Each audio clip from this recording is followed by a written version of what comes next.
Olá, seja bem-vindo. Muito obrigado por estar aí desse lado, se juntar a mim aqui na Voz da Esperança. Cá estamos mais uma vez, desafio para os próximos 25 minutos, mais ou menos. Vamos ter música, vamos cantar sobre a esperança, vamos ser inspirados pelas vozes do Quarteto da Esperança. Hoje também uma voz a solo, porque não precisa de ser sempre o quarteto. Hoje vamos ouvir a voz da Joana Teles a cantar daqui a mais um pouco e até lá, claro, vamos abrir a Palavra de Deus, vamos refletir sobre a esperança e encontrar razões para continuarmos a nossa vida, o nosso caminho, mas com esperança. Essa é a palavra-chave deste programa e fica o convite a se juntar ou continuar comigo nos próximos minutos. Vamos cantar, falar e firmar a nossa vida na esperança.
Queria falar-lhe sobre uma realidade que nos separa do mundo à nossa volta. Algo que nem sempre se nota à primeira vista, muitas vezes, mas que muda tudo no coração de quem crê.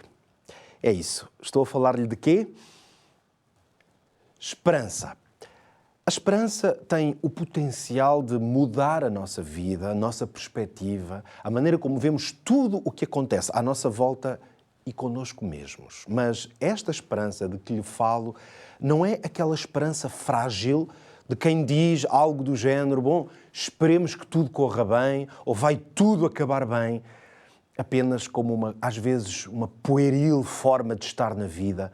Falo-lhe de uma esperança mais profunda e com outros fundamentos. É por isso uma esperança mais firme, mas também mais viva e eficaz. Poderíamos chamar-lhe tão simplesmente de uma esperança cristã. O que é que isto significa? Esta esperança de que lhe falo e de que tantas vezes conversamos aqui na Voz da Esperança, ela nasce do facto de nós sabermos que não pertencemos apenas a este mundo. Nós estamos neste mundo, vivemos aqui, mas aguardamos algo maior, algo melhor, algo eterno e que por isso se distingue de praticamente todas as experiências, relações ou coisas que se cruzam na nossa vida aqui nesta terra. A Bíblia dá um nome, ou se quiser um título, a esta esperança. A bendita esperança. As palavras não são minhas, roubei-as aqui por um instante ao apóstolo Paulo. Quando escrevia ao seu amigo Tito, ele deu este nome, está lá registado, capítulo 2 de Tito, no versículo 13. E então o apóstolo Paulo diz o seguinte: aguardamos a bem-aventurada esperança e o aparecimento da glória do nosso grande Deus e Senhor Jesus Cristo. Viu que este nome, esta bendita esperança, refere-se a alguma coisa que é bendita porque é uma bênção, porque nos faz bem e porque antecipa o bem. E é uma esperança que é profunda, que está centrada em alguém. Logo, não se trata de esperar apenas por uma ideia. É esperar por Ele. É esperar por Jesus. Há esta dimensão absolutamente relacional na esperança do cristão. Esperamos por aquilo que Ele prometeu, que Ele disse que aconteceria e que faria. Logo, esta esperança, mesmo se nos enche de expectativa e se assenta na nossa fé, esta esperança não nos afasta da realidade. E esse é um ponto que eu queria acentuar bastante, de maneira bem vincada aqui consigo. O que é que isto quer dizer? Que a esperança de que falamos, ao contrário de nos afastar ou de nos tentar esconder ou tapar os olhos para a realidade, quem tem esta esperança que está assente em Cristo e na sua palavra, enfrenta a vida aqui nesta terra de frente, com ousadia, com coragem, com aquilo que poderíamos chamar os pés na terra e os olhos no céu, como dizia o hino de Jader Santos. Quero citar-lhe, além desta pequena citação da música do grande compositor Jader Santos, quero citar-lhe também um outro grande autor cristão, neste caso um célebre pensador e escritor do século XX, talvez um dos maiores mesmo, C.S. Lewis. Talvez já tenha ouvido falar, se não recomendo a leitura dos seus livros, muita da sua obra, até dos seus sermões, os seus programas de rádio ficaram muito conhecidos. Ele dizia que quanto mais pensarmos na eternidade, melhor vivemos o presente. C.S. Lewis escreveu uma frase que vou aqui citar-lhe, mais ou menos. Ela diz assim: se nós lermos a história, veremos que os cristãos que mais fizeram pelo mundo presente foram precisamente os que mais pensaram no mundo vindouro. É desde que deixamos de pensar no outro mundo que nos tornamos tão inúteis neste. Fim de citação. Grande frase. O que é que isto quer dizer? Que a esperança cristã não nos distrai da nossa missão aqui na Terra, da razão pela qual aqui estamos e do nosso propósito. Pelo contrário, ela dá-nos forças para cumprir essa missão e esse desígnio, dá-nos fundamentos. Quem sabe, quem está consciente e crê que a morte, aqui a morte nesta terra, não é o fim, então não desiste facilmente. Não tem um olhar apenas passageiro e utilitário em relação à vida. Quem sabe que a morte não é o fim, ama mais e ama com mais intensidade, perdoa mais, arrisca mais também e, sobretudo, serve com mais alegria. Deixe-me citar-lhe as palavras, novamente, o apóstolo Paulo, ainda há bocadinho o citava. Agora vamos a um outro grande, talvez um dos mais célebres capítulos do apóstolo Paulo nas suas cartas. Carta aos Romanos. Vamos ler o capítulo 8 e eu vou partilhar consigo o versículo 18. Diz o apóstolo, porque para mim tenho por certo que as aflições deste tempo presente não são para comparar com a glória que em nós há de ser revelada. Reparou bem nesta frase, muito interessante. Não são para comparar. O que é que não pode ser comparado? As dores de agora, as perdas que enfrentamos aqui, as lutas que temos na nossa vida, na nossa experiência, isso não pode ser comparado. Porquê? Porque tudo isso, que é uma realidade concreta da nossa vida, mas tudo isso vai ser superado por uma glória maior, por uma alegria e uma experiência que vão ser eternas. Uma alegria que não vai ter fim, que é isso que significa ser eterno. Logo, toma atenção agora a este aspecto. Esta esperança de que lhe falo, de que tem todas estas implicações para a nossa vida aqui, esta esperança não é automática, não é uma coisa que simplesmente vem, porque sim. Esta esperança não é da nossa cultura. Esta esperança nasce, tem uma fonte, e essa fonte é a nossa fé em Jesus. Por isso é que podemos dizer que Jesus é a âncora da nossa esperança. Há aqui uma dimensão poética nesta expressão, que aliás eu gosto imenso, esta ideia de que a nossa fé em Jesus é como que a âncora da nossa esperança, é esse lugar onde estamos firmados. É poética a imagem e muito bela, mas não fui eu que a inventei. O apóstolo que escreveu aos Hebreus, lá no capítulo 6, versículo 19, já dizia assim, a qual temos como âncora da alma. Falava ele de esperança, precisamente, a nossa esperança em Jesus. E ele chamava-lhe esta expressão maravilhosa. É a âncora da alma, segura e firme, que penetra até ao interior do véu. Hebreus sempre a usar estas imagens do santuário. A esperança cristã, meu querido amigo, não é um sentimento passageiro. É isto que eu estou a tentar dizer-lhe. Se calhar poderia resumir assim. Não se trata de um sentimento passageiro, uma coisa do momento, uma emoção. É uma certeza, mas que está firmada naquilo que Jesus fez, sobretudo na vitória de Jesus. A sua vitória plena e completa que Jesus deu evidência aqui na terra. Particularmente quando ele morreu e ressuscitou. Essa vitória sobre a própria morte. É por isso que nós sabemos que a nossa história não acaba aqui. E esta é uma mensagem que eu queria hoje deixar consigo de uma maneira muito clara. A nossa história não acaba aqui. A sua história não vai acabar aqui. Se tem vivido uma história de dor, de angústia, de luto, de sofrimento, que tem trazido um peso terrível às vezes na sua vida, que parece que não consegue suportar, essa história não acaba aqui. Se a sua história tem sido de alegria, de experiências maravilhosas, com a sua família, na sua carreira, se tem tido a oportunidade de desfrutar da sua vida e está satisfeito com ela, essa história não termina aqui. Por caso contrário, podíamos dizer, ok, mas essa história é uma maravilha. Ok, é uma maravilha aqui na Terra, Deus queira que sim, e graças a Deus por isso. Mas nós sabemos que nesta vida há um ciclo e o fim virá. Portanto, mesmo quem vive uma experiência positiva poderia dizer, bom, mas vou perder tudo. Ora, a esperança cristã que a Bíblia nos apresenta não nos deixa apenas com um fim.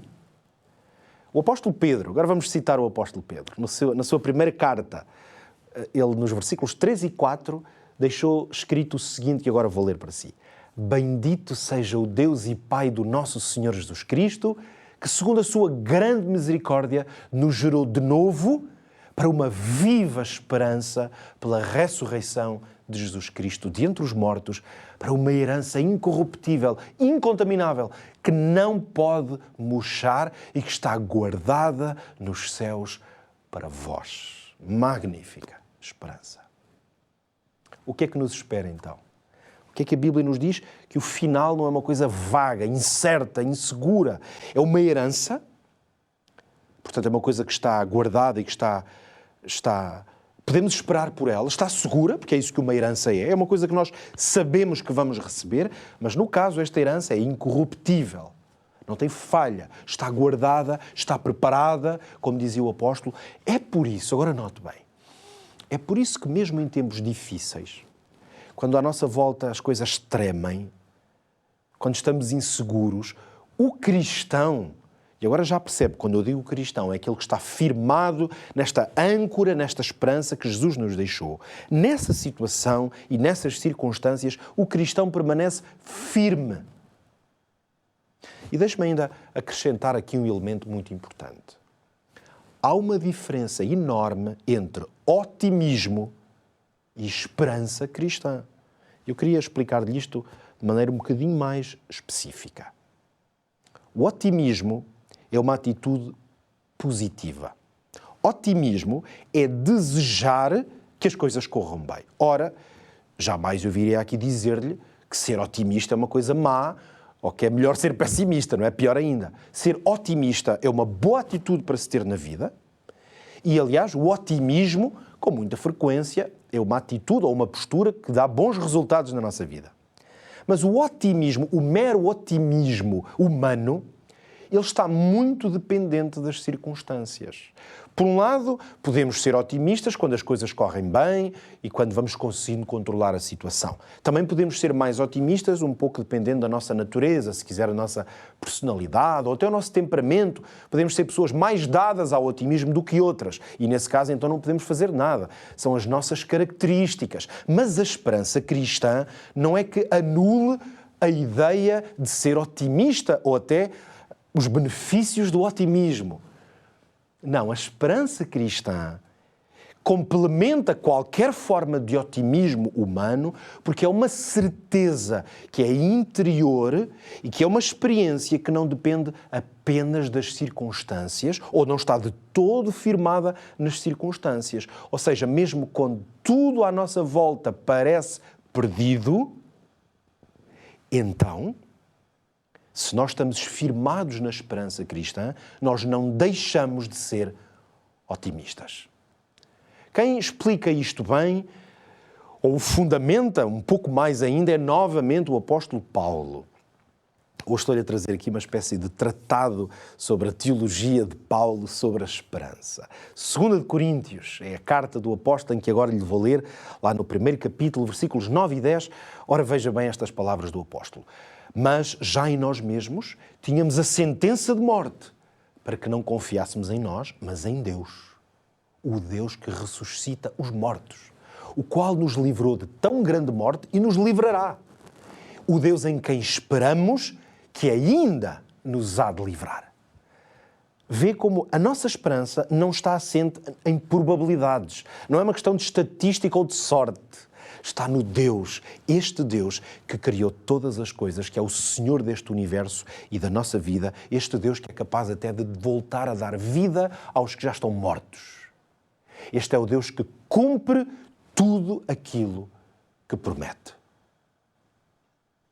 E ainda podemos juntar aqui mais uma verdade preciosa a esta mensagem. É que a esperança dá-nos a oportunidade de vivermos uma missão, de percebermos que há uma missão para nós, que há um desígnio para a nossa vida. Quando nós vivemos com os olhos na eternidade, nós deixamos de viver para nós mesmos, num sentido egoísta da vida. Nós começamos a olhar para os outros. E por isso é que quando se fala de amar, de perdoar ou de servir, como já há pouco lhe falava, esta esperança dá-nos a oportunidade e a motivação para amarmos com mais pressa, temos mais urgência em amar. Perdoamos com mais leveza, com mais confiança e com mais facilidade. E também servimos com mais propósito. Como dizia o apóstolo João, na sua primeira carta, capítulo 3, ali nos versículos 2 e 3. Amados, agora somos filhos de Deus e ainda não é manifesto o que havemos de ser, mas sabemos que quando Ele se manifestar, seremos semelhantes a Ele, porque assim como é, o veremos. E qualquer que nele tem esta esperança, purifica-se a si mesmo, como também Ele é puro. Ou seja, quem tem esta esperança não vive distraído, vive desperto, não vive à deriva, vive com um rumo, um rumo que é certo. A esperança não nos poupa da dor, não impede que a dor até nos destrua e nos machuque. A esperança não vai negar o sofrimento, mas esta esperança lembra-nos que não será para sempre. O sofrimento não será para sempre. É por isso que nós podemos confiar em Deus, na Sua palavra, nas Suas promessas e termos a certeza de que aquilo que Deus nos promete na Sua palavra, que eu aliás agora vou buscar, como costumo aqui fazer em todos os programas. Agora estamos mesmo a chegar ao final do nosso programa e eu queria abrir a palavra de Deus consigo. E tenho aqui uma passagem que encontramos nas palavras do apóstolo Paulo, aqui no capítulo 4. Deixe-me sentar aqui no meu sofá e procurar aqui. Sim, estou no capítulo 4 e vou aqui aos versículos 16 até ao 18. Veja estas palavras extraordinárias do apóstolo Paulo, que agora aplicamos ao concluirmos este estudo sobre a esperança, os seus fundamentos. Veja, por isso não desfalecemos. Ainda que o nosso homem exterior se corrompa, o interior, contudo, renova-se de dia em dia.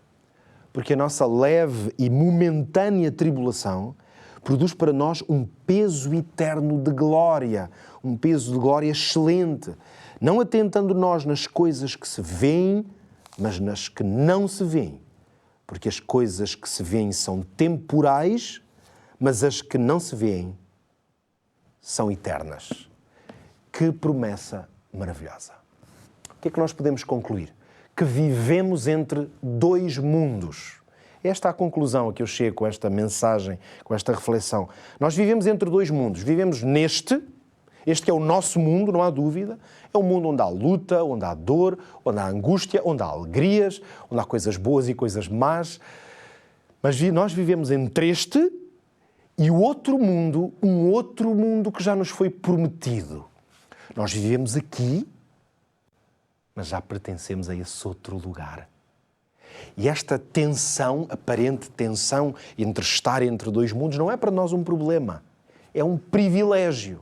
Ou seja, nós não lutamos contra este mundo como se negássemos a bênção que é vivermos aqui e sermos parte deste planeta e desta vida.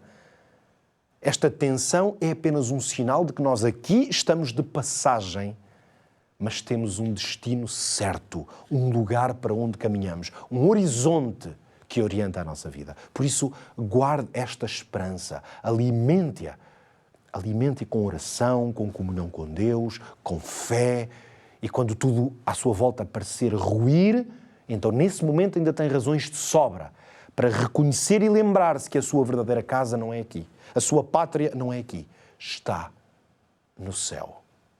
Convido agora a escutar uma mensagem musical que nos vai lembrar de que nós um dia iremos subir e de que a nossa esperança reside precisamente nesse encontro com Deus, quando vamos poder viver eternamente com Ele.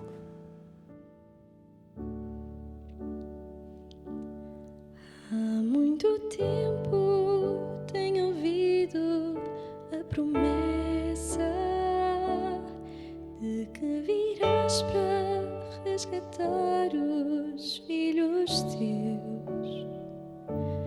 Nem sempre é fácil, mesmo assim eu tenho crido que o mundo vai passar e eterno só é Deus. Eu posso ver ao meu redor que o mal insiste em tomar o meu coração, mas tua mão me faz melhor para merecer o instante em que direi então: Senhor Jesus, estou aqui. O dia enfim chegou, vamos subir. Eu sempre quis olhar teu rosto,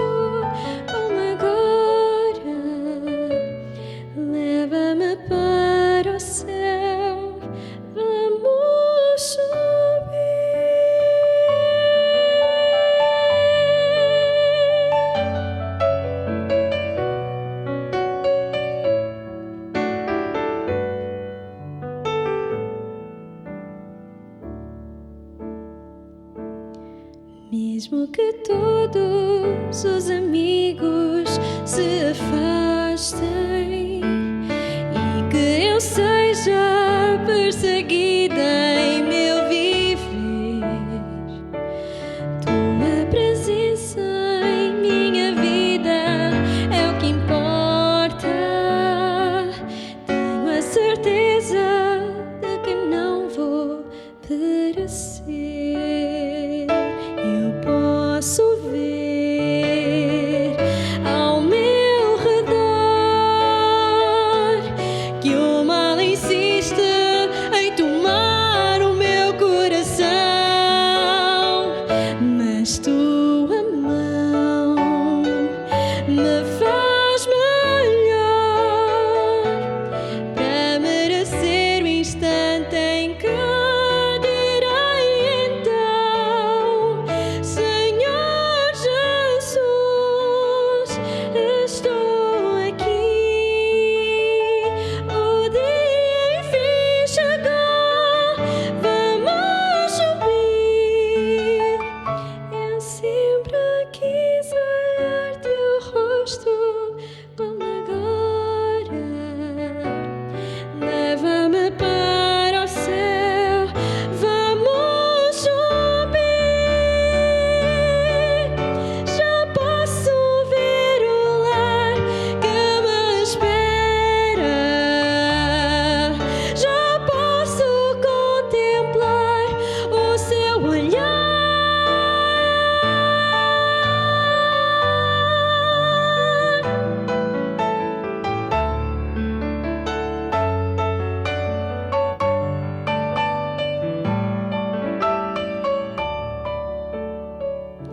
Eu sempre quis olhar teu rosto como agora. Leva-me para o céu, vamos subir. Senhor Jesus, estou aqui. O dia enfim chegou, vamos subir. Eu sempre quis olhar teu rosto como agora. Leva-me para o céu, vamos subir.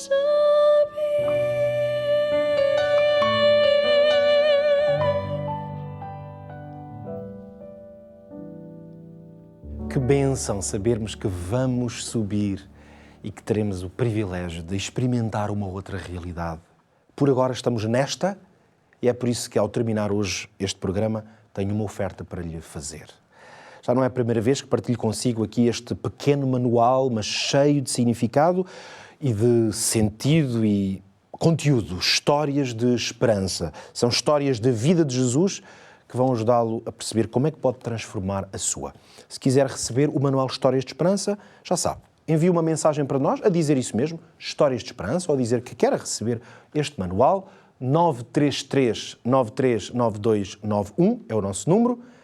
Envie uma mensagem e nós teremos muito gosto em enviar-lhe este manual para o ajudar a ir um pouco mais longe neste seu caminho à descoberta da verdadeira esperança. Foi um prazer ter estado consigo. Obrigado pela sua companhia aí desse lado. Voltamos já no próximo episódio, seja na televisão, na rádio, no YouTube, onde nos estiver a ouvir. Que Deus o acompanhe e até para a semana, se Deus quiser.